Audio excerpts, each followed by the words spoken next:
आज राष्ट्रीय व्यापारी महासंघ के थ्रू मैं राष्ट्रीय व्यापारी महासंघ राष्ट्रीय उपाध्यक्ष आज जिलाधिकारी महोदय जी को एक शिक्षा के विरोध बढ़ती हुई फीस के लिए आज ज्ञापन दिया है राष्ट्रीय व्यापारी महासंघ के थ्रू।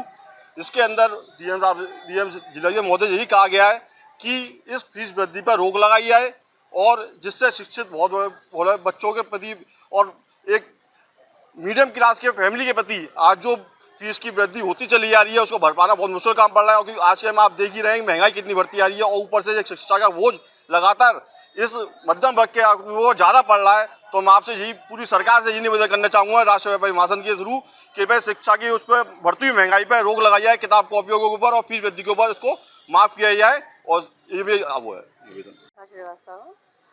आज हमने जिलाधिकारी जी को ज्ञापन दिया है, जिसका मुख्य जो विषय था वो ये था कि किस प्रकार से प्राइवेट स्कूल्स में किताबों के लिए मनमानी राशि ली जा रही है।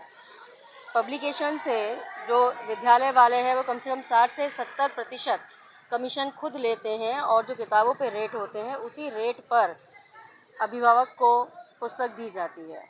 इन्होंने अपनी निजी दुकानें बना रखी हैं जहां से अनिवार्य कर दिया है पुस्तकें लेना। यूनिफॉर्म पर भी ये प्रतिशत के हिसाब से कमाई करते हैं और अभिभावक जो है उनका बजट इस समय इतना महंगाई हो गई जिससे कि बजट जो है उनका बहुत ही व्यवस्थित नहीं हो पा रहा है।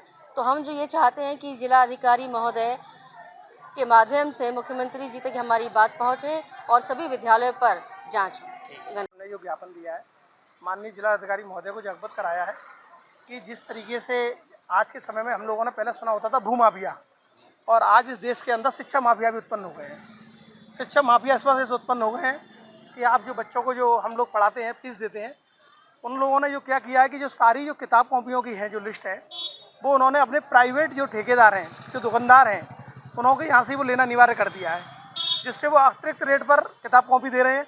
उससे आम अभिभावक की जेब पर काफ़ी बजट पर काफ़ी पैसा उनका लग रहा है। उसके बाद दूसरी बात आती है यूनिफॉर्म की। यूनिफॉर्म के बाद उन्होंने यूनिफॉर्म भी अपनी चिन्हित दुकानों से लेना अनिवार्य कर दिया है। इसके बाद बात आती है बढ़ोतरी की।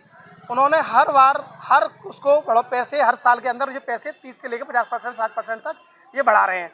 उसके बाद भी इनका आम शोषण नहीं रुक रहा है, आम आदमी को पूरी तरीके से त्रस्त किया जा रहा है।